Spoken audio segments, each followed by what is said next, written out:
اکثر پیر، سب کے میں متعلق نہیں کہتا، اکثر اپنی طرف لوگوں کو مائل کرتے ہیں، ہماری پوجا کرو، ہم سے حاجتیں مانگو، ہم تمہارے حاجت روا ہیں، ہم تمہارے مشکل کشا ہیں، ہمارے ارد گردی طواف کرتے رہو۔ لوگوں کو پھنسائے رکھتے ہیں، اللہ کی بارگاہ میں نہیں بھیجتے، جو مشکل کشا بھی ہے، جو داتا بھی ہے، جو دیتا بھی ہے، جو مشن ہے نبیوں کا اس کی طرف نہیں بھیجتے، اپنی دکانیں چمکاتے ہیں۔ میں ان کے خلاف ہوں، اسی لیے لوگ مجھے وہابی کہتے ہیں۔ میں نے کون سا گناہ کر دیا ہے؟ میں نے وہ مشن اختیار کیا جو رسولوں نے اختیار کیا۔ بتائیں ہم میں سے کون تمہاری حاجت روا کر سکتا ہے؟ میں تو نہیں کر سکتا، میں تو خود محتاج ہوں اس کا، ہر سانس میں اس کا محتاج ہوں، تمہارے جیسا محتاج ہوں، کھلی زبان پہ کہتا ہوں، ڈنکے کی چوٹ پر کہتا ہوں۔ جس طرح ایک مکھی محتاج ہے اللہ کی، ایک ذرہ محتاج ہے، میں اسی طرح اس کا محتاج ہوں، ضعیف ہوں، ناتواں ہوں، کمزور ہوں۔ اگر کسی میں کس بل ہے تو بتائے، جوہر دکھائے، میدان میں اترے۔ کوئی کہے جناب کہ میں حاجت پوری کرتا ہوں، میں تمہارا مشکل کشا ہوں، میں نہیں مانتا، آج بھی نہیں مانتا، چاہے مجھے آپ کافر کہیں۔ کفر کے فتوے کو قبول کروں گا، یہ بات نہیں مانوں گا۔ کیوں؟ یہ قرآن کی تعلیم کے بھی خلاف ہے، رسول اللہ کے اسوہ حسنہ کے بھی خلاف ہے، اولیاء اللہ کی تعلیمات کے بھی خلاف ہے۔ اے جناب پیر صاحب پتر دے سن، اے مولوی صاحب نے تعویذ نال جناب پتر جمسی، اللہ کو فارغ ہو گیا؟ یہ باتیں آپ ایک پیر کی زبان سے سن رہے ہیں، میرا ایک درگاہ سے تعلق ہے۔ کہاں گئی وہ رسول اللہ کی توحید؟ کہاں گئی وہ صحابہ کی توحید؟ وہ حسین نے جو علم جہاد بلند کیا تھا کربلا میں، وہ اعلائے کلمت الحق کی آواز کہاں گئی؟ رسول اللہ کی امت کیوں سو گئی ہے؟ افسوس کا مقام ہے کہ نہیں؟ بولو، اللہ کے گھر میں بیٹھے ہوئے۔ اب ذرا سے ہٹ کر کوئی بول دے یہ تو وہابی ہو گیا ہے جی، یہ توحید بیان کرتا ہے، یہ وہابی ہے۔ تے نبی ساری عمر توحید بیان کرنے رہے، انہاں کے آکسو تے قرآن ساری توحید بیان کر رہا ہے، اللہ کے آکسو۔ اب میں چاہ رہا ہوں کہ آخر میں آج کی کلاس میں جتنا ہمارا ٹائم یہ بچا ہے 35-40 منٹ، اس میں وہ 10 بڑے بڑے جو وسوسے ہیں، اشکالات ہیں، ایمبیگوٹیز ہیں، دھوکے ہیں، جو علماء سو دیتے ہیں اپنی پبلک کو یہ بات منوانے کے لیے کہ بابوں کو پکارو، ولیوں کو پکارو، پیغمبروں کو پکارو، فرشتوں کو پکارو، بس اللہ کو نہ پکارو۔ اور جب کوئی کہ اللہ کو پکارو تو کہیں پیچھے تے اللہ ہی ہے۔ انہوں نے اللہ نو بھی پیچھے کر دیتا ہے، نبی نو بھی پیچھے کرتا ہے، نبی کے مقابلے پہ اپنے اپنے بزرگ کھڑے کر لیے۔ جب ہم کہتے ہیں یار یہ تو قرآن میں تو یہ لکھا ہے، وہ کہتے ہیں جی ہمارے بزرگوں کو قرآن نہیں آتا تھا، اور ہمارے بزرگ تو وہی کچھ بتا رہے ہیں، پیچھے نبی نے، نبی بھی پیچھے۔ جب توحید کی بات کریں کہ بھئی اللہ سے دعا مانگو، وہ کہتے ہیں ہم جو بزرگوں سے بھی مانگتے ہیں، ہم کب کہتے ہیں وہ خود دیتے ہیں، وہ اللہ سے لے کے دیتے ہیں، پیچھے اللہ ہی ہے، اللہ بھی پیچھے، نبی بھی پیچھے، تے بابے اگے لے آندے۔ اور جو کہتا ہے کہ یار ان کو ہٹاؤ بابوں کو، اور اس کو بڑے آسان الفاظ میں کہتا ہے کہ مرنے سے پہلے اے مسلمان کر لے اس پہ غور، کتابوں کا خدا اور ہے، بابوں کا خدا اور۔ اس کے خلاف ہو جاتے ہیں کہ یہ کہتا ہے 2 خدا ہیں۔ نہ سر، خدا ایک ہی ہے، لیکن جن کوالٹیز کے ساتھ آپ کے بابوں نے بتایا وہ کوالٹیز وہ نہیں جو آسمانوں سے نازل ہوئے دین میں تھی۔ گویا کہ پھر الگ ہی آپ نے اپنا خدا بنا لیا، اگرچہ مان اسی کو رہے ہیں آپ۔ وہ 10 اشکال میں ایک ایک کر کے کوشش کرتا ہوں کور کروں جلدی سے، تاکہ آج ہی ہماری کلاس کنکلوڈ ہو جائے اس ٹاپک کے حوالے سے۔ 5 قرآن کے حوالے سے ہیں وہ اشکالات، اور 5 سنت یعنی صحیح الاسناد احادیث کے حوالے سے۔ پہلا اشکال یا دھوکہ یا ایمبیگوٹی وہ یہ دیتے ہیں کہ جی قرآن میں آیا ہے یا ایھا الذین آمنوا استعینوا بالصبر والصلاۃ، اے اہل ایمان مدد چاہو صبر اور نماز کے ذریعے۔ اور یہ پڑھتے آدھی آیتی ہیں، آگے نہیں پڑھتے کیا لکھا ہوا ہے، اور کہتے ہیں اس سے ثابت ہوا کہ صبر اور نماز تو غیر اللہ ہے، تو آپ غیر اللہ سے مدد مانگ سکتے ہیں۔ تو ہم کہتے ہیں میرے بھائی یہ تو آپ نے خود بھی کبھی نہیں مانگی، کبھی آپ نے کہا المدد یا نماز میری مدد فرمائیے، میری حاجت گیری کیجیے، یا صبر میری مدد فرمائیے۔ وہ خود ہی سوچ میں پڑ جاتے ہیں واقعی ہم نے تو یہ کبھی نہیں کہا۔ تو سر یہ آیت پوری پڑھیں، ان اللہ مع الصابرین، اللہ بے شک صبر کرنے والوں کے ساتھ ہے۔ یعنی صبر اور نماز وہ اعمال ہیں جو وسیلے کے طور پر اللہ تک پہنچنے کا ذریعہ ہے، مدد اللہ ہی سے مانگنی ہے۔ یہ تو ہماری دلیل ہے۔ صحیح بخاری میں نبی علیہ السلام نے جو ایک وظیفہ کیا کرتے تھے وہ رپورٹ کیا ابن عباس نے. وہ کہتے ہیں کہ ابراہیم علیہ السلام کو جب آگ میں ڈالنے لگے تھے نا، ابراہیم علیہ السلام بہت غیرت مند تھے توحید کے معاملے میں، تو انہوں نے اس وقت پکارا تھا حسبنا اللہ و نعم الوکیل، ہم نے اللہ ہی پر بھروسہ کیا، وہی بہتر کارساز ہے. اور ابن عباس کہتے ہیں تمہارے جد امجد ابراہیم بھی یہی کہا کرتے تھے، اور تمہارے نبی پہ بھی جب مشکل وقت آتا تھا وہ بھی یہی کہتے تھے حسبنا اللہ و نعم الوکیل. سر پورے قرآن میں انبیاء کی دعائیں ہیں کہ اس میں باب بزرگ کچھ بھی نہیں ہے، اور نہ کہیں تعلیم کیا گیا ہمیں کہ بابوں کو ڈال کے، انبیاء کی تعلیمات تو ہمیں سمجھانے کے لیے تھی، ایسا بھی نہیں. جامعہ ترمذی میں ایک حدیث ہے، اس کی صحیح سند المستدرک للحاکم میں ہے اور سنن نسائی الکبریٰ میں، کہ نبی صلی اللہ علیہ وآلہ وسلم ہر مصیبت اور پریشانی میں کہا کرتے تھے یا حی یا قیوم برحمتک استغیث، اے خود سے زندہ ہر چیز کو تھامنے والے، میں تیری رحمت کے ساتھ تیری مدد کا سوال کرتا ہوں. اگر نون سے پڑھیں گے تو پھر جمع کا صیغہ ہو جائے گا، ہم سوال کرتے ہیں. نستغیث بھی درست ہے، استغیث بھی درست ہے. الحمدللہ. اچھا اب دوسرا اشکال سنیں جی. وہ کہتے ہیں جی عیسیٰ علیہ السلام کے بارے میں قرآن میں آیا ہے، انہوں نے کہا تھا من انصاری الی اللہ، تو قال الحواریون نحن انصار اللہ. حضرت عیسیٰ نے خود مدد مانگی ہے جی غیر اللہ سے، اپنے ساتھیوں سے کہ کون اللہ کے لیے میری مدد کرے گا، اور ساتھیوں نے بھی کہا کہ ہم اللہ کے لیے آپ کی مدد کرنے کو تیار ہیں. تو اس کا مطلب یہ ہے کہ حضرت عیسیٰ کے صحابہ جو ہیں وہ حضرت عیسیٰ کے مشکل کشا ہوئے نا پھر تو، یعنی حضرت عیسیٰ نہیں مشکل کشا، ان کے ساتھی ان کے مشکل کشا تھے. واہ واہ سبحان اللہ. اس کا یہ مطلب ہی نہیں ہے. وہ کہہ رہے کون اللہ کے لیے مدد کرے میری دین کے کاموں میں. اس میں یہاں کا لکھا ہوا ہے کہ ان کے ساتھی فوت ہو گئے تھے اور وہ قبر پہ جا کے کہتے تھے قبروں سے نکلو اور روحانی طور پر جسد امثالی کے ساتھ آ کر میری مدد کرو. یہ بھی ایک نوی ٹرم ہے. تو دوسری کہنا نا قاسم نوتوی صاحب 6 سال بعد کس طرح نکلے وہ دیوبند کی صلح کرانے کے لیے بیداری میں. وہ کہتے ہیں جسد امثالی کے ساتھ ایک نیا ان کو جسم ملا تھا تو اسے قبر نکلا ہے. اچھا بریلویوں کے بابے نکل آئے تو وہ شرک، دیوبندیوں کے نکل آئے تو توحید. اپنی عقل کا علاج کروائیں. تو یہ تو بالکل ظاہری اسباب ہے. یہ وہی چیز ہے جو قرآن میں حکم ہے وَتَعَاوَنُوا عَلَى الْبِرِّ وَالتَّقْوَى وَلَا تَعَاوَنُوا عَلَى الْإِثْمِ وَالْعُدْوَانِ. نیکی پرہیزگاری کے کاموں میں ایک دوسرے کی مدد کرو، برائی کے کاموں میں نہ کرو. اس میں تو غیر اللہ کو غائب میں پکارا ہی نہیں جا رہا، نہ مرے ہوئے کو پکارا جا رہا ہے، نہ کسی دور والے کو، جو سامنے موجود ہے. وہ تو سر آپ کافر سے بھی مدد لیں. صحیح بخاری میں حدیث ہے نبی علیہ السلام کی وفات اس حال میں ہوئی کہ آپ کی زرہ گروی رکھی ہوئی تھی یہودی کے پاس اناج کے عوض، تو آپ کافر سے بھی مدد لیں ظاہری اسباب میں. لیکن یہ تو نہیں ہے کہ کوئی فوت ہو گیا ہے اور سامنے موجود نہیں، آپ اس کو مدد کے لیے پکار رہے ہیں. نہیں، وہ نہ آپ کسی جن کو پکار سکتے ہیں، نہ فرشتے کو، نہ کسی پیغمبر کو، نہ کسی بزرگ کو. اور یہ تو حضرت عیسیٰ کے ساتھی تھے نا. اس طرح کی آیت تو قرآن میں نبی صلی اللہ علیہ وسلم کے لیے بھی ہے. سورۃ الاعراف میں آیت نمبر 157 ہے، جس میں اللہ تعالیٰ نے باقاعدہ حکم دیا ہے اہل ایمان کو کہ تمہارا ایمان اس وقت کامل ہوگا کہ جب تم نبی کی مدد کرو گے ان کے دین کے سلسلے میں.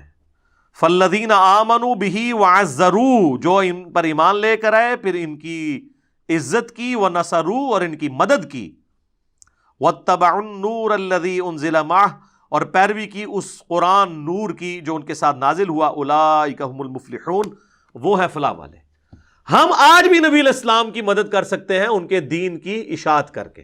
تو اس کا کیا مطلب ہے ہم رسول اللہ کے مشکل کشا ہو گئے؟ نہیں، ہم تو اپنی مشکل دور کرنے کے لیے اللہ کے دین کا جو ہے وہ کام کر رہے ہیں. تو یہ معنی کچھ اور تھا، اس کو بدل دیا. یقین کریں اگر یہ گوروں کو اردو آتی ہو نا تو کس طرح مذاق اڑائے ان کی باتوں کا کہ بات کیا تھی تو بنا انہوں نے کہاں سے کیا دی. تیسرا اشکال وہ کہتے ہیں جی سورۃ المائدہ میں آیا انما ولیکم اللہ ورسولہ والذین آمنوا، بے شک تمہارا پشت پناہ، تمہارا ولی، تمہارا دوست، تمہارا مددگار تو ہیں اللہ، اس کا رسول اور اہل ایمان. تو بالکل ہم مانتے ہیں. اس میں یہ کہاں سے ثابت ہو گیا کہ آپ ان کو پکار رہے ہیں؟ اہل ایمان حضور کے ساتھی آپ کے ساتھ آپ کے مددگار تھے، بالکل ٹھیک ہے. یہ تو نہیں ہوا کہ حضور علیہ السلام نے خیبر کے موقع پر حضرت حمزہ کو پکارا ہو جو فوت ہو چکے ہوئے تھے عہد میں کہ آئیں میری مدد فرمائیں. حضرت علی صاحب نے موجود تھے، ان کو بلایا. تو بالکل دوست بھی ہیں، پش پناہ بھی ہیں جو اویلیبل ہیں. آج کی ڈیٹ میں صرف اللہ کو مدد کے لیے پکاریں گے، اور اہل ایمان جو آپ کے سامنے موجود ہیں آپ ان کے ساتھ ساتھی ہوں گے. اور اس کو وہ سپورٹیو آیت ہے سورۃ الانفال کی آیت نمبر 62، ڈیسائسو ہے، بالکل واضح ہے. وَإِن يُرِيدُوا أَن يَخْدَعُوكَ، اے نبی اگر آپ کو خطرہ ہونا کہ یہ کافر آپ کے ساتھ دھوکہ کریں گے، فَإِنَّ حَسْبَكَ اللَّهُ، تو بے شک اللہ آپ کے لیے کافی ہے. هُوَ الَّذِي أَيَّدَكَ بِنَصْرِهِ وَبِالْمُؤْمِنِينَ، وہ اللہ ہے جس نے اپنی طرف سے آپ کی مدد کی اور اہل ایمان کے ذریعے بھی آپ کی مدد کی، یعنی صحابہ کے ذریعے آپ کے ہاتھ مضبوط کیے. تو اس کا کوئی مطلب یہ لے گا کہ صحابہ حضور کے مشکل کشا تھے؟ نہیں، دین میں سپورٹیو تھے ظاہری اسباب کے طور پر. پھر اس کے آگے چل کے اللہ تعالیٰ نے کہا کہ ہم نے تو فرشتے بھی نازل کیے مدد کے لیے، لیکن کسی نے فرشتوں کو مدد کے لیے پکارا نہیں ہے ان جنگوں کے اندر. پھر 64 نمبر آیت میں آتا ہے یا ایھا النبی، اے اللہ کے نبی، حسبک اللہ، اللہ آپ کو کافی ہے، ومن اتبعک من المؤمنین، اور جو آپ کی اتباع کرنے والے مومنین ہیں وہ بھی آپ کو کافی ہیں. تو اس کا کیا مطلب ہے؟ حضور جو ہے وہ حسبنا اللہ و نعم الوکیل کی بجائے وہ اپنے صحابہ کا حسبنا پڑھتے تھے؟ نہیں، آپ کے سپورٹیو تھے دین کے حوالے سے. جس طرح آج کی ڈیٹ میں ہم بھی نبی اسلام کے سپورٹیو ہیں، ہم ان کے دین کا کام کر رہے ہیں الحمدللہ، اور اللہ سے امید کرتے ہیں اللہ تعالیٰ ہمیں جنت الفردوس میں اپنے محبوب علیہ السلام کا ساتھ نصیب کرے گا انشاءاللہ. اللہم انا نسألک جنت الفردوس مع النبیین والصدیقین والشہداء والصالحین، آمین. چوتھا اشکال وہ کہتے ہیں جی قرآن میں ہے سورہ التحریم میں فَإِنَّ اللَّهَ هُوَ مَوْلَاهُ وَجِبْرِيلُ وَصَالِحُ الْمُؤْمِنِينَ، رسول اللہ کا مولا تو ہیں اللہ، جبریل اور مومنین، اور اس کے بعد فرشتے بھی. اچھا، اس کا مطلب ہے کہ حضور علیہ السلام المدد یا جبرائیل کہتے تھے؟ نہیں، یعنی وہ ان کے پش پناہ ہیں. جب اللہ تعالیٰ کسی کی ڈیوٹی لگاتا تھا وہ حضور کے ساتھ کام کرتے تھے، آپ کے صحابہ آپ کی خدمت گزاری میں تھے. یہ مطلب ہے، یہ تو نہیں کہ آج کی ڈیٹ میں آپ نے پکارنا ہے. نبی علیہ السلام نے کبھی یا جبرائیل المدد کہا ہے؟ بلکہ قرآن میں سورہ انفال میں ہے کہ اللہ نے اپنے نبی سے وعدہ کیا کہ ہم غزوہ بدر میں، احد میں فرشتے نازل کریں گے. تو حضور نے تو فرشتوں کو خود نہیں پکارا، اللہ نے کہا ہم بھیجیں گے. پکارنے والا معاملہ کہیں نہیں ہے مدد کے لیے کسی کو. تو اگر یہی والا معنی لیا جاتا تو صحابہ کرام جو ہے وہ کہہ رہے ہوتے یا امیر حمزہ المدد، کسی نے نہیں کہا، یا جبرائیل المدد کسی نے نہیں کہا، جو سامنے موجود ہے. پانچواں اشکال وہ کہتے ہیں جی قرآن میں سورہ توبہ میں ہے وما نقموا الا ان اغناہم اللہ ورسولہ من فضلہ، کیا ان کو یہی بات بری لگی نا کہ جو اللہ نے اور رسول نے اپنے فضل سے انہیں غنی کر دیا. اور یہ آیت لوگوں نے اپنے گھروں کے باہر لکھ کے لگائی ہے کہ اللہ اور اس کا رسول دونوں ہی غنی کرتے ہیں. سر یہ آیت اتنی لمبی آیت ہے جس کا ایک چھوٹا سا ٹکڑا ہے سورہ توبہ کی آیت نمبر 74، جس میں نبی علیہ السلام پہ جو قاتلانہ حملہ ہوا تھا، جس پہ میری یوٹیوب پہ ایک ویڈیو بھی ہے، رسول اللہ کا قاتل کون. تو یہ سٹارٹ کہاں سے ہو رہا ہے؟ یحلفون باللہ ما قالوا، یہ اللہ کی قسمیں کھاتے ہیں، وَلَقَدْ قَالُوا كَلِمَةَ الْكُفْرِ، حالانکہ وہ کفر کر چکے، وَكَفَرُوا بَعْدَ اسلامہم، اور کفر اختیار کیا اسلام کے بعد، وَهَمُّوا بِمَا لَمْ يَنَالُوا، اور انہوں نے وہ ارادہ کیا تھا جس میں کامیاب نہیں ہوئے، یعنی حضور کو شہید کرنے کا تبوک سے واپسی پہ. پھر ساتھ آیا وَمَا نَقَمُوا إِلَّا أَنْ أَغْنَاهُمُ اللَّهُ وَرَسُولُهُ مِنْ فَضْلِهِ، کیا ان کو یہی برا لگا کہ اللہ اور اس کے رسول نے اپنے فضل سے ان کو غنی کیا؟ یعنی اللہ کے ٹکڑوں پہ یہ پل رہے ہیں، رسول اللہ ان کو مال غنیمت میں حصہ دیتے ہیں، اس کے اگینسٹ انہوں نے یہ کیا کہ یہ نبی علیہ السلام کی جان کے دشمن بن گئے. اس سے یہ کہاں سے ثابت ہو گیا کہ آپ نے اللہ کے رسول کو مدد کے لیے پکارنا ہے؟ یہ چیز ہی کچھ اور تھی اور انہوں نے کچھ اور بنا دی. کانٹیکسٹ بالکل واضح ہے. اور اس کو سپورٹیو حدیث جو میں نے پچھلی دفعہ بیان کی تھی بخاری اور مسلم دونوں میں، کہ 70 صحابہ کو جب دھوکے سے شہید کرنے لگے تو انہوں نے کیا کہا؟ اے اللہ ہمارے نبی کو ہمارے حال کی خبر کر دینا، ہم اپنے رب سے مل رہے اس حال میں کہ ہم اپنے رب سے راضی، ہمارا رب ہم سے راضی، ہم حضور کے دین پر ثابت قدم ہیں، اے اللہ ہمارے نبی تک ہماری یہ خبر پہنچا دینا. اور بخاری کے الفاظ ہیں حضرت جبرائیل نے آ کے خبر دی. انہوں نے یہ بھی نہیں کہا کہ اے جبرائیل آپ خبر پہنچا دیں، یا رسول اللہ انظر حالنا، انہوں نے نہیں کہا، انہوں نے کہا اے اللہ آپ خبر کر دیں. تو اس سے 3 عقیدے میں نے کہا تھا کلیئر ہوئے: علم الغیب، حاضر و ناظر، اور مسئلہ استعانت یعنی غیر اللہ کو پکارنا. تینوں مسئلے جو انہوں نے بنائے ہوئے ہیں غلط طریقے سے وہ فارغ ہو گئے اس ایک حدیث سے. تو صحابہ تو یہ کرتے تھے, ان کو نہیں پتا تھا یہ قرآن میں آیت ہے وما نقموا الا ان اغناہم اللہ ورسولہ من فضلہ, وہ یہ مطلب نہیں رہتے تھے. لے جی یہ 5 اشکال تو ختم ہوئے جو قرآن سے دیتے تھے. اب 5 احادیث والے بڑے مشہور ہیں, وہ بھی میں کور کر دوں. چھٹا اشکال, صحیح بخاری میں حدیث ہے جی میں کان بن جاتا ہوں, میں ہاتھ بن جاتا ہوں, میں پاؤں بن جاتا ہوں. پوری تصوف اس کے اوپر کھڑی ہوئی ہے, اور وہ اس لیے کہ یہ بھی آدھی حدیث پیش کرتے ہیں, پوری تو ان کی موت ہے. یہ صحیح بخاری میں حدیث ہے, نبی علیہ السلام نے فرمایا, حدیث قدسی ہے کہ اللہ تعالیٰ فرماتا ہے جس نے میرے ولی کے ساتھ دشمنی کی میرا اس کے خلاف اعلان جنگ ہے. اب ولی سے آپ کو انڈیا پاکستان کے ولی نہیں, یہ ولی اللہ کی بات ہو رہی ہے, جو اللہ کی عبادت کرتے تھے. جو اپنی عبادت کرواتے ہیں نا وہ اللہ کے ولی نہیں ہیں, ان سے اعلان جنگ ہے میرا. صحابہ اہل بیت ان کے پیٹرن پہ چلنے والے وہ امام جنہوں نے ان کی تعلیمات ہم تک پہنچائی, اعلان جنگ ہے. اور میرا بندہ میرا قرب کسی چیز سے حاصل نہیں کر سکتا جو فرائض میں پابندی سے حاصل کرتا ہے. پہلی چیز فرض ہے, پھر نوافل کے ذریعے میرا اتنا قرب حاصل کرتا ہے کہ میں اس کے کان بن جاتا ہوں جس سے وہ سنتا ہے, میں اس کے ہاتھ بن جاتا ہوں جس سے وہ پکڑتا ہے, میں اس کی آنکھیں بن جاتا ہوں جس سے وہ دیکھتا ہے, میں اس کے پاؤں بن جاتا ہوں جس سے وہ چلتا ہے. بس اتنا کر کے وہ کہتے ہیں جس کے ہاتھ اللہ کے ہاتھ بن جائیں پھر ایتھوں اوتھے نہیں پہنچن گے, اے آپ کو رزلٹ کر لیندے. اور یہ عربی کے محاورے میں بات ہو رہی ہے, یعنی اس کا اوڑھنا بچھونا میں بن جاتا ہوں, یعنی میں اسے اسپیشل پروٹیکشن دے دیتا ہوں. ایک بار جب وہ کوشش کرتا ہے پھر اس کے ہاتھ پاؤں کان آنکھیں میری اطاعت میں ہی اٹھتی ہیں. وہ کہتے ہیں جی یہ تو وہ پہلے ہی کر رہا تھا تبھی اس کو انعام ملا, پھر انعام کیا ہوا؟ پہلے تو اس نے کوشش کی نا, انعام اس کو یہ ملا کہ اللہ اسے استقامت دیتا ہے, جو قرآن میں بھی آیا قل ان صلاتی و نسکی و محیایا و مماتی للہ رب العالمین. اے نبی تم فرماؤ بے شک میری نماز, میری قربانی, میرا جینا, میرا مرنا سب اللہ کے لیے. اچھا اس حدیث کا اگلا حصہ نہیں پڑھتے, اگلے الفاظ ہیں کہ جب وہ مجھ سے کوئی دعا کرتا ہے میں دعا قبول کرتا ہوں, اور جب مجھ سے پناہ طلب کرتا ہے اپنے دشمن کے اگینسٹ تو میں اسے پناہ عطا کرتا ہوں. تو میرے بھائی جس کا ہاتھ اللہ خود بن چکا ہے وہ دشمن کی گیچی خود کیوں نہیں مروڑ دیتا؟ اللہ سے کیوں مانگ رہا ہے؟ اس لیے کہ کوئی نہیں ایسے کر سکتا, اللہ ہی سے مانگنا ہے. ورنہ وہ کہتے ہیں ہاتھ بن گیا پاؤں بن گیا تو اب وہ جو مرضی کرے. اور ویسے آپ کو شرم نہیں آتی کہ اللہ کا پاؤں کوئی بنے گا؟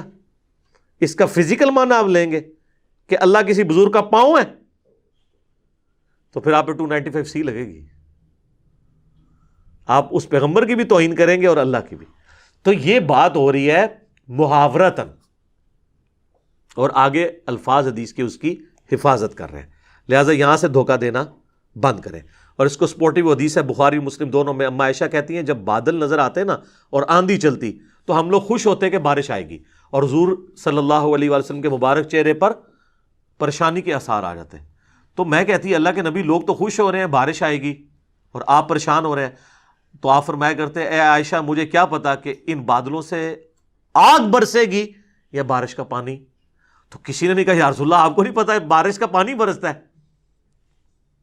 لیکن حضور کا یقین اللہ پہ دیکھیں.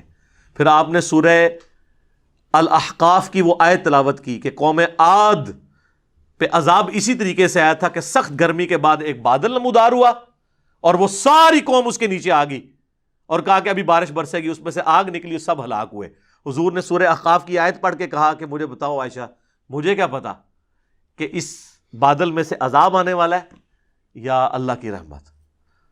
اور پھر حضور علیہ السلام یہ دعا کیا کرتے اے اللہ اسے ہمارے لیے رحمت بنا دے جو بادل آئے ہیں.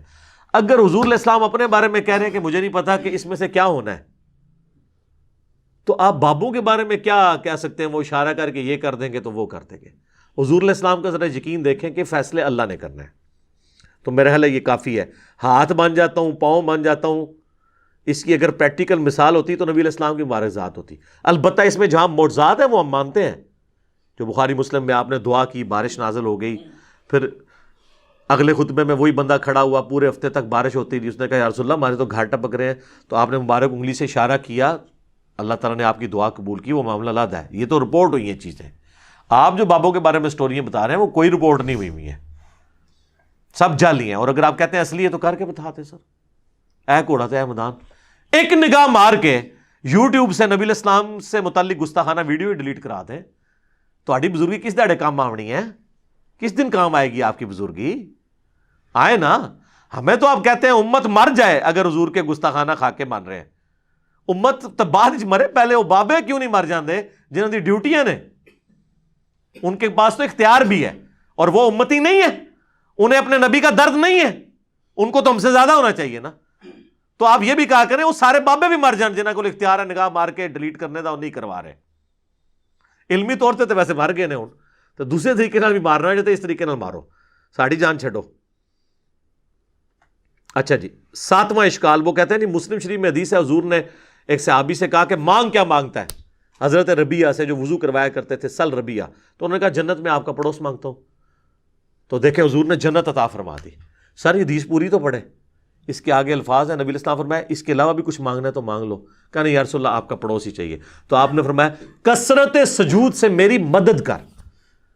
اب اس کو آپ نے وہ نہیں لینا کہ بھی حضور کا مشکل کشا وہ بن گیا تھا، آپ تو ہر جگہ مدد دیکھ کے تو مشکل کشا بنا دیتے ہیں. کثرت سجود سے میری مدد کر، یعنی تم زیادہ عبادت کرو، میری مدد کرو کہ میں اللہ کو سفارش ڈال سکوں کہ یہ نیک بندہ اس کو میرے ساتھ کر دے. بالکل واضح ہے. بس سل ربیعہ سل ربیعہ سل ربیعہ، جنت مانگ لی جنت مانگ لی. اگے بھی ٹورو نا کیویں ملی جنت؟ ٹھیک ہے، تو جنت تو انشاءاللہ آپ کو بھی مل جائے گی. صحیح مسلم میں حدیث ہے جو اذان کا جواب دے اس کے بعد دروشی پڑھے اور الوسیلہ والی دعا مانگے، میری شفاعت اس کے لیے حلال ہو جائے گی. اللہم صلی علی محمد وعلی آل محمد. تو یہ تعلیم آپ کی دیکھیں کیا ہے. صحیح مسلم میں حدیث ہے، نبی علیہ السلام فرمایا اے ابو ہریرہ جو چیز تمہیں نفع دے اس کے لیے پوری کوشش کرو، اور دیکھنا کاہلی نہ کرنا، سستی نہ کرنا، اور اللہ سے مدد مانگ کے چلنا. پھر بھی رزلٹ تمہارے خلاف آئے تو کبھی نہ کہنا کہ اگر میں یہ کر لیتا تو یہ ہو جاتا، اگر میں وہ کر لیتا تو وہ ہو جاتا. یہ اگر مگر شیطان کا دروازہ کھول دیتے ہیں. یہ صحیح مسلم میں تقدیر والے چیپٹر کی آخری حدیث ہے، کتاب القدر چیپٹر کی. امام مسلم نے اس کے اوپر کنکلوڈ کیا ہے کہ تقدیر پہ کوئی تکیہ کر کے یہ نہیں ہے کہ کوشش چھوڑ دے، سستی نہ کرنا، کاہلی نہ کرنا. یہ نہیں ہے کہ خالی پیپر دے آؤ اس پہ دروشی پڑھ کے پھونک آؤ، اس سے نہیں کو پاس ہوگا. کوشش کرو، اس تو بعد بے شک جو مرضی پڑھ کے پھونک دے رہو. سستی اور کاہلی نہ کرنا، پھر اللہ سے مدد مانگنا. تو نبی علیہ السلام تو کہتے ہیں مدد اللہ سے مانگنا. اور وہ ڈیسائسو حدیث ہے جو جامع ترمذی میں ہے، مشکات میں موجود ہے. نبی علیہ السلام نے، ابن عباس کہتے ہیں مجھے سواری کے پیچھے سوار کیا اور مجھے کہا ہے بیٹے اللہ اکبر، اللہ کے حقوق کی حفاظت کر، اللہ تیری حفاظت کرے گا. ذرا الفاظ غور سے سنیں. اللہ کے حقوق کی حفاظت کر، اللہ تیری حفاظت کرے گا. کیا زبردست الفاظ ہے. اور اللہ تعالی کے احکامات کی پیروی کر، تو ہمیشہ اپنے رب کو اپنے سامنے پائے گا. تیری مدد کے لیے وہ ہر وقت ہوگا. اور جب بھی تجھے سوال کرنا ہو تو صرف اللہ ہی سے کرنا، اور جب مدد مانگنی ہو وَاسْتَعِنْ بِاللَّهِ تو صرف اللہ سے مدد مانگنا. اور بچے جان لے اگر پوری امت مل کے تجھے ذرے کے برابر بھی نقصان پہنچانا چاہے اور اللہ نہ چاہے تو نہیں پہنچا سکیں گے. اور اگر ساری امت، زمین و آسمان کی ساری مخلوقات مل کے ذرے کے برابر تمہیں فائدہ بھی پہنچانا چاہے نہیں پہنچا سکیں گی مگر جو اللہ چاہے. اور پھر حضور نے اس کو مزید مور لگائی. آپ نے فرمایا کہ تقدیر کے صحیفے خشک ہو چکے ہیں اور قلم اٹھا لیے گئے ہیں، یعنی جو اللہ نے فیصلہ کیا ہے نا وہی ہونا ہے. یہ حدیث کتنی ڈیسائسو ہے. نبی علیہ السلام اپنے اصحاب کی تربیت کرتے تھے کہ مانگنا ہے تو اللہ سے مانگنا ہے. اچھا جی، 8واں اشکال وہ کہتے ہیں جی ایک صحابی کی پنڈلی ٹوٹ گئی. صحیح بخاری میں آتا ہے حضور کے پاس پنڈلی لے کے آ گیا، حضور نے جوڑ دی، ہاتھ پھیرا. بخاری مسلم میں اشوب چشم مولا علی کو ہوا، حضور نے تھوک مبارک لگائی، ٹھیک ہو گیا. بخاری مسلم میں آتا ہے بارش نہیں ہو رہی تھی، حضور نے دعا کی، بارش شروع ہو گئی. جتنے یعنی حضور کے معجزات ہیں نا اس سے وہ کہتے ہیں آپ حضور سے مدد مانگنی ہے. سر یہ آج اگر نبی علیہ السلام دنیا میں موجود ہوں تو ہم اپنا ہر مسئلہ حضور کے پاس ہی لے کے جائیں گے. مسئلہ ہے حضور کی وفات کے بعد کا، جب آپ سے ہم کمیونیکیٹ نہیں کر سکتے. نہیں تو مجھ سے پھکی لے لیں. ثقیفہ بنی ساعدہ کے اندر جو کچھ ہوا جس کی وجہ سے آج تک امت دو ٹکڑے ہے، سنی شیعہ اختلاف، تو مولا علی اور ابو بکر کیوں نہیں حضور کی قبر پہ چلے گئے یا رسول اللہ؟ بلکہ میت بھی باہر تھی 2 دن تک. تو یا رسول اللہ فیصلہ کریں آپ کا سکسیسر کون ہے. نہیں. جنگ جمل صفین نہروان کے وقت کسی نے روضہ شریف میں جا کے حضور سے مشورہ کیوں نہیں کیا؟ سیدہ عائشہ 47 سال تک اس حجرے میں رہیں جہاں پہ قبر مبارک تھی. کوئی مشورہ؟ کچھ بھی نہیں. آپ کے فضائل درود میں شیخ زکریا لکھتے ہیں، تبلیغی جماعت والے اور دعوت اسلامی کے الیاس قادری صاحب فضائل سنت میں، کہ 555 ہجری میں شیخ احمد رفاعی کے لیے حضور نے قبر سے ہاتھ باہر نکال لیا اور 90,000 لوگوں نے یہ منظر دیکھا. اس زمانے میں جب جو ہے مسجد نبوی میں 90,000 کا مجمع بھی نہیں تھا آتا. کہانی. اور دیکھنے والوں میں شیخ عبد القادر جیلانی کا نام بھی ذکر کیا جاتا ہے. اور عبد القادر جیلانی بیچارے دیکھتے ہی رہے، انہوں نے نہیں چومے ہاتھ، اور انہوں نے مرید نے چوم لیا، شیخ احمد رفاعی نے. سب کہانیاں جوڑی ہوئی ہیں، جوڑتے رہے. یہ کچھ صحابہ کے ساتھ نہیں ہوا. تو یہ یعنی نبی علیہ السلام کی وفات کے بعد یہ جو معجزات ہیں، یہ تو ہم آج بھی مانتے ہیں حضور موجود ہوں. اور میں اب اس سے زیادہ سخت بات کرنے لگا ہوں، برا نہیں ماننا. اگر کسی کو یقین ہے نا کہ ایسا ہوتا ہے تو اپنی ایک پنڈلی کی قربانی دے نا، خود ہی توڑ کے لے آئے. روضہ شریف تک ہم اسے لگا دیتے ہیں، ویزا لگوا دیتے ہیں، وہاں پہ روضہ شریف پہ آپ کو لے جاتے ہیں. جائیں اپنی پنڈلی کی ہڈی جوڑ کے بتائیں. ان کو بھی پتہ نہیں جوڑے گی. ہاں، نبی علیہ السلام اگر دنیا میں موجود ہوں تو یقیناً ہاتھ پھیرنے سے یہ ہو جائے گا. ان کو بھی پتہ ہے کہ آج کی ڈیٹ میں نہیں ہوگا. حضور کی وفات کے بعد کیا لوگ جا کے قبر سے جا کے مانگا کرتے تھے؟ بخاری مسلم سے یہ معجزہ پیش کرتے ہیں 1500 صحابہ کے لیے پانی کے چشمے جاری ہو گئے مبارک انگلیوں سے. بالکل ہوئے. لیکن حضور کی وفات کے بعد کیا قبر سے جا کے کوئی کہتا تھا جی آپ انگلیوں سے چشمے جاری کریں؟ اور میں نے تو بتایا صحیح مسلم میں ایک حدیث ہے، حضرت عمر نے ایک سفر کے دوران حضور کو پانی جمع کر کے کہا کہ یا رسول اللہ آپ اپنا مبارک ہاتھ رکھ کے دعا فرمائیں نا، اس میں سے چشمے جاری ہوں. اور وہی حضرت عمر، صحیح بخاری میں 1010 نمبر حدیث ہے، 1010، وہ کہتے ہیں انا کننا نتوسل الیک بنبینا، اے اللہ پہلے ہم آپ کے نبی کے وسیلے سے آپ کے پاس آتے تھے. یعنی حضور کے ذریعے آپ کی طرف متوجہ ہوتے تھے، حضور کی دعا کی برکت سے بارش نازل ہوتی تھی. اب ہم آپ کے نبی کے چچا کو لے کے آئے، ان کی دعا کی برکت سے بارش نازل فرما، بارش ہو جاتی. تو حضرت عمر کہہ سکتے تھے نا یا رسول اللہ جب آپ قبر سے باہر تھے تو آپ چشمہ جاری کرتے تھے، اب آپ قبر میں ہیں تو کوئی مسئلہ نہیں. احمد رفاعی کے لیے تو آپ نے نکالنا ہی ہے، تو آپ قبر مبارک سے ہاتھ باہر نکالیں اور امت کو سیراب کر دیں. تو یا پھر کہ حضرت عمر جو ہیں وہ وہی عقیدہ رکھتے تھے جو قرآن و سنت میں اور جو ہم پیش کر رہے ہیں، کہ وفات کے بعد اب وہ کمیونیکیشن گیپ نہیں ہوگا. حیات النبی اپنی جگہ موجود ہے، لیکن دنیاوی حیات نہیں، آخرت کی حیات ہے. حیات النبی پہ سب سے زیادہ ویڈیوز ہی میری ہیں، لیکن وہ دنیاوی حیات نہیں ہے، آخرت کی زندگی ہے، جس میں نہ سانس ہے، نہ کھانا پینا ہے دنیا والا، نہ ٹوائلٹ ہے. آج بھی قبر مبارک اگر آپ کھودیں تو نبی علیہ السلام اسی حالت میں لیٹے ہوئے ہوں گے جس طرح 800 سے 1400 سال پہلے آپ کو دفنایا گیا تھا. کوئی سانس نہیں لے رہے ہوں گے، اسی حالت میں ہوں گے. آپ اس زندگی کو آبزرو کر ہی نہیں سکتے. تو یہ پیش کرنا ہے معجزات کے ذریعے، یہ بالکل جھوٹ ہے. ورنہ تجربے کے لیے پھر تیار ہو جائیں، جس نے پنڈلی کی قربانی دینی ہے تو کریں. پھر 9واں اشکال وہ کہتے ہیں جی اس کو بلکہ شعر بنا دیا، آج لے ان کی پناہ، آج مدد مانگ ان سے، پھر نہ مانیں گے گر قیامت میں گر مان گیا. وہ اعلیٰ حضرت کا شعر ہے کہ قیامت میں تو نے بھی حضور سے ہی شفاعت کرانی ہے، تو آج کیوں نہیں حضور کو مدد کے لیے پکارتا؟ ادھر تو نے حضور کو ہی پکارنا ہے نا. سر اس لیے پکارنا ہے کہ حضور سامنے ہوں گے صلی اللہ علیہ وسلم. دنیا میں بھی جب سامنے موجود تھے تو حضور کو اپنے مسئلے بتانے تھے. آخرت میں بھی جب حضور علیہ السلام سامنے آئیں گے تو ان کے سامنے ہی ان کو ہی ہم اللہ کے حضور اپنا وسیلے کے طور پہ پیش کریں گے، انہی کے ہاتھ پہ شفاعت کا دروازہ کھلے گا. لیکن یہ بیچ والا پورشن آپ نے کہاں سے نکال لیا؟ جیسے آپ تراویح سے 20 تراویح نکال لیتے ہیں اور یوفون سے یوفون نکال لیتے ہیں، مسقال ذرۃ خیر یرا سے مسقال نکال لیتے ہیں. الفاظ کے میچ کرنے سے وہ چیزیں نہیں نکل آتی. تو حدیث شفاعت والا معاملہ ڈیفرنٹ ہے. ورنہ میں نے حضرت عمر والا بتا دیا. وہ تو کہتے ہیں جب تک نبی موجود تھے ان کے ذریعے متوجہ ہوتے تھے، اب ان کے چچا کو ان کی دعا کی برکت سے.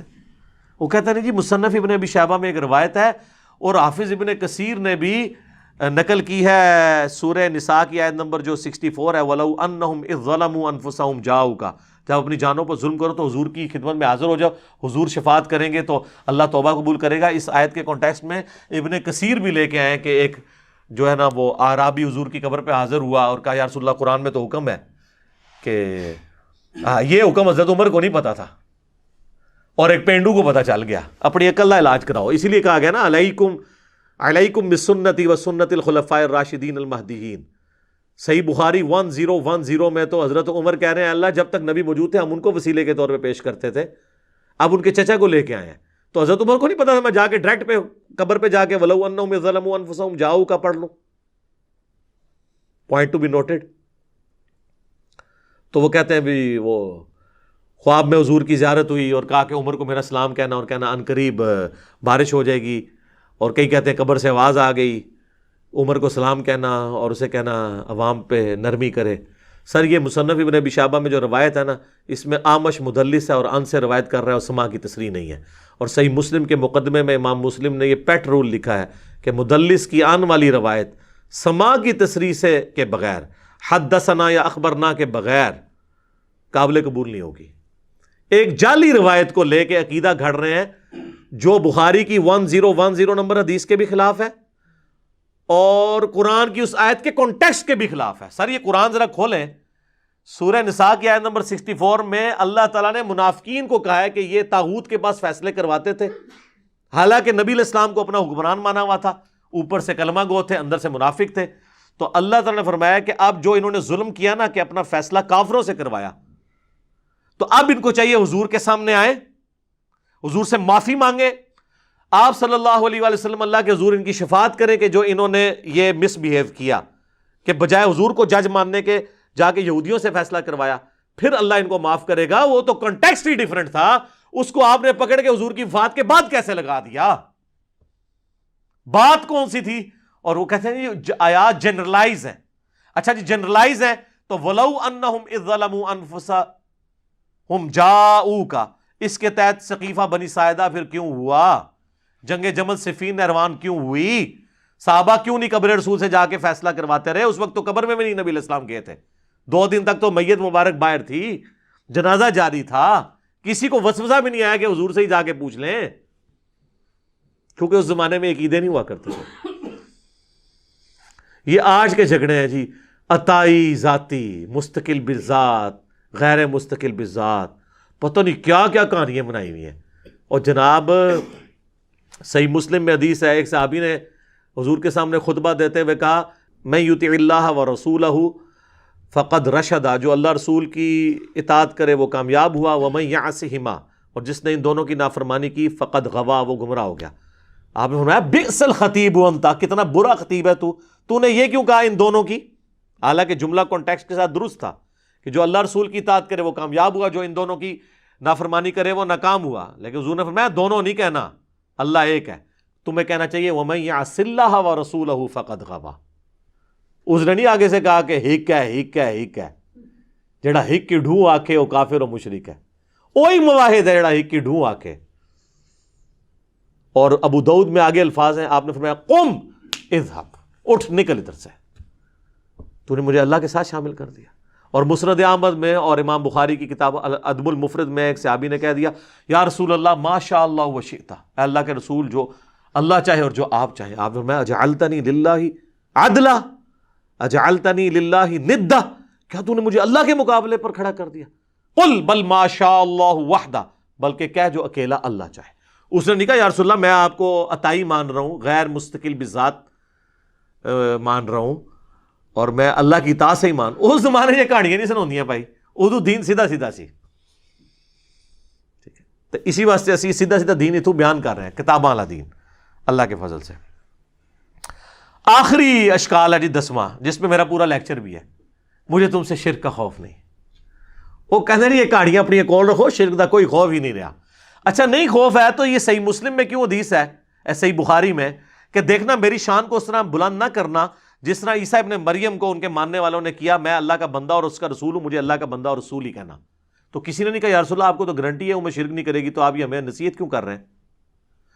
تو یہ حدیث بخاری مسلم میں کیوں ہے کہ آپ اپنی وفات کے دنوں میں اپنے چہرے مبارک سے چادر ہٹاتے تھے اور کہتے تھے لعن اللہ الیہود والنصارى، اللہ کی لعنت ہو یہود و نصارہ پر، انہوں نے اپنے نبیوں کی قبروں کو سجدہ گاہ بنا دیا تھا،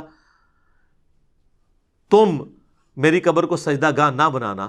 اور اس کے آگے حضرت عائشہ کے الفاظ ہیں اگر ہمیں یہ خطرہ نہ ہوتا کہ لوگ حضور کی قبر پہ سجدے شروع کر دیں گے تو ہم زائرین کی زیارت کے لیے اوپن قبر کو چھوڑ دیتے، لیکن حضور ہمیں ڈرا رہے تھے اس لیے ہم نے اوپن زیارت کے لیے قبر کو نہیں چھوڑا، بلکہ حجرے کے اندر ہی رہی.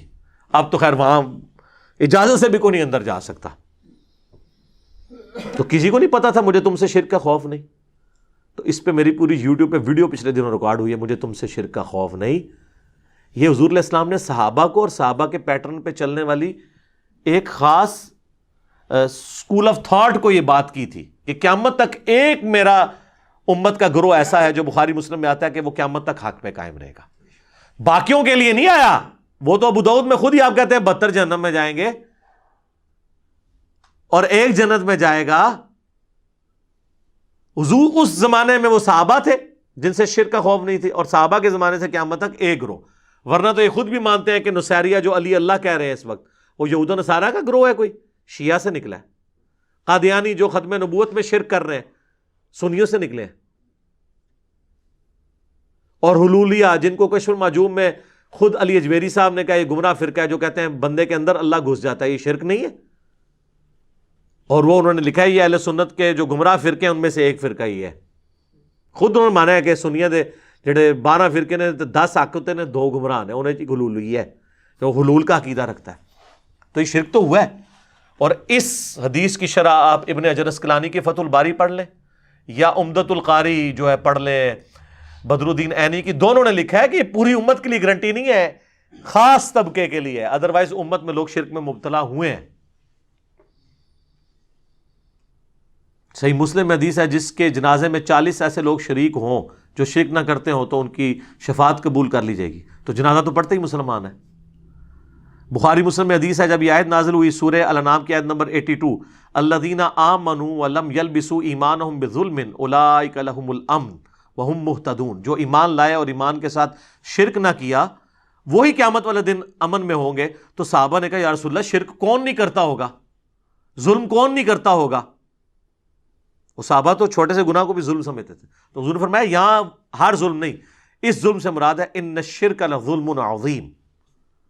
سورہ لقمان کی آیت نمبر 13 تلاوت کی نبی علیہ السلام نے کہ یہاں شرک یعنی جو ایمان لانے کے بعد شرک نہ کرے اس کے لیے گارنٹی ہے کہ وہ امن میں ہوگا. باقی گناہوں کے معاملے میں اللہ تعالیٰ ٹالریٹ کر لے گا. اور سر وہ جو حدیث ہے ترمذی میں اور مسند احمد میں کہ جو شخص 10 دفعہ پڑھ لے لا الہ الا اللہ وحدہ لا شریک لہ لہ الملک و لہ الحمد بیدہ الخیر یحیی و یمیت وہو علی کل شیء قدیر، فجر اور مغرب کے بعد بغیر پاؤں بدلے تو اسے کوئی چیز نقصان نہیں پہنچا سکے گی سوائے یہ کہ وہ شرک خود ہی کر لے. اس میں یہ الفاظ ہے. تو حضور کو تو کہنا چاہیے شرک ختم ہو گیا تو پھر شرک کہاں سے کر لے. تو اس کا مطلب یہ ہے کہ لا الہ الا اللہ پڑھ کے بھی اگر کوئی شرک کر رہا ہے نا تو بے شک وہ نماز کے بعد لا الہ الا اللہ پڑھتا رہے یا موت کے وقت لا الہ الا اللہ پڑھتا رہے کوئی فرق نہیں پڑنا اگر ساتھ وہ شرک کر رہا ہے. جو سورہ یوسف میں آیا کہ اکثریت لوگوں کی اللہ پر اس حال میں ایمان لاتی ہے کہ وہ شرک بھی کر رہی ہوتی ہے ساتھ. چلو مسلمان تو برا مانیں گے، غیر مسلم اللہ کو مان بھی رہے ہیں اور شرک بھی کر رہے ہیں ساتھ. کرسچن اللہ کو مان رہے ہیں، ہندو اللہ کو مان رہے ہیں، ساتھ شرک بھی کر رہے ہیں. تو یہ ایک پورا ڈیٹیل ٹاپک تھا، اس کے اوپر میں نے الگ سے ویڈیو ریکارڈ کروا دی ہے. 5 لیکچرز میں اینڈ پہ بتا دیتا ہوں چونکہ میں سب کچھ کور نہیں کر سکتا. نمبر 1 مجھے تم سے شرک کا خوف نہیں، رومن میں لکھیں. نمبر 2 وسیلے کے ذریعے دھوکہ، وسیلے کو ہم مانتے ہیں لیکن وسیلہ استعانت کو ثابت نہیں کرتا. نمبر 3 قصہ موسیٰ اور خضر، اس کے اوپر پوری تصوف کھڑی کی ہے، پورا لیکچر دیا ہے. نمبر 4 تخت بلقیس، کہتے بندہ لبو کیڑا سی، بندہ لب لے میں لب لے. اللہ نے ایسا بندہ اٹھ چھڑیا ہے کہ انہیں سارے بندے لب لینے. اور 5واں حضرت اویس کرنی، وہ کہتے ہیں ویسی روحانی سلسلہ ہوتا ہے. یہ 5 لیکچرز ہیں یعنی یہ 5 گھنٹے مزید ہیں لیکن قرآن کلاس متحمل نہیں ہے. ایک ایک حدیث جے پی جی ڈسپلے کروایا ہے، ایک ایک حدیث کا نمبر ڈسپلے کرایا ہے. یہ 5 لیکچر آپ دیکھیں تو اسی کے ساتھ ریلیٹڈ ہیں. وہ انشاءاللہ تعالیٰ آپ کو ساری کی ساری گیم سمجھ آ جائے گی. آخر میں حدیث بیان کرتا ہوں، بخاری مسلم دونوں میں حدیث ہے، تم بھی اگلے لوگوں کے راستے پہ چل پڑو گے قدم بقدم بالشت بر بالشت، حتیٰ کہ ان میں سے کوئی گوہ کے سوراخ میں داخل ہوا تو تم بھی وہی کام کرو گے. صحابہ نے کہا یہ اگلے لوگوں سے مراد کیا یہود و نصارہ ہیں؟ آپ نے فرمایا اگر وہ مراد نہیں تو اور کون مراد ہے؟ تو ڈاکٹر اشرف آصف جلالی صاحب نے کہا کہ یہاں یہود و نصارہ کا فیشن مراد ہے، شرکیہ عقائد مراد نہیں ہے. ہم نے کہا نا، اس حدیث کا بھی شان نزول شاد ارشاد موجود ہے جامعہ ترمذی میں اور مشکات میں بھی موجود ہے کہ صحابہ کہہ رہے ہیں کہ ہم غزوہ حنین کے موقع پر ایک درخت کے پاس سے گزرے جسے ذات انوات کہا جاتا تھا، اور مشرکین عرب جنگ کے لیے اپنا اسلحہ اس پہ پہلے لٹکاتے تھے تاکہ اس سے برکت حاصل کریں، ان کا عقیدہ تھا اس سے ہم جنگ جیت جائیں گے۔ تو صحابہ نے جب دیکھا تو کہا یا رسول اللہ آپ بھی ہمارے لیے کوئی اس طرح کا ایک درخت مقرر کر دیں۔ ہائے ہائے، آپ نے کہا سبحان اللہ، آج تو تم نے وہی بات کر دی جو موسیٰ کے ماننے والوں نے کی تھی۔ پھر نبی علیہ السلام نے سورۃ الاعراف کی آیت تلاوت کی کہ موسیٰ کے ساتھی جب ایک جگہ سے گزرے جہاں پہ کچھ لوگ بتوں پر دھیان کیے ہوئے اعتکاف بیٹھے تھے، تو کہا ہمارے لیے بھی اللہ کا کوئی بت بنا دے۔ حضور نے کہا تم مجھ سے اللہ کا بت مانگ رہے ہو؟ کسی نے نہیں کہا یا رسول اللہ ہم نے اللہ کا بت کہا، ہم تو فیض کے لیے ایک درخت مانگ رہے ہیں، تو اسی قبروں پہ چٹ دے ہو۔ حضور نے درخت نہیں چٹن دیتا اور کہا کہ اے بھی اللہ کا بت بنان لگے ہو تسی۔ تو آپ فرمایا تم نے موسیٰ کے ماننے والی بات کر دی۔ پھر آپ فرمایا اللہ کی قسم تم بھی اگلے لوگوں کے پیچھے چل پڑو گے، یعنی جو جو شرکیہ کام انہوں نے کیے تم بھی کرو گے، یعنی اس امت میں بھی یہ کام آئیں گے۔ تو یہ حدیث بخاری مسلم کی وہ شرح بیان کر رہی ہے کہ یہاں مراد فیشن نہیں ہے بلکہ شرکیہ عقائد ہیں جن سے اللہ تعالی ہمیں محفوظ رکھے۔ اللہ تعالیٰ سے دعا جو حق بات میں نے کہی اللہ تعالیٰ ہمارے دلوں میں راسخ فرمائے، اگر جذبات میں میرے منہ سے کوئی غلط بات نکل گئی تو اللہ تعالیٰ ہمارے دلوں ہی سے معاف کر دے، ہمیں شرک کی لعنت سے بچائے، توحید کے اوپر قائم رکھے اور اس کا سپاہی بننے کی توفیق عطا فرمائے۔ امام الموحدین صلی اللہ علیہ وآلہ وسلم کی قیامت والے دن ہمیں شفاعت نصیب فرمائے۔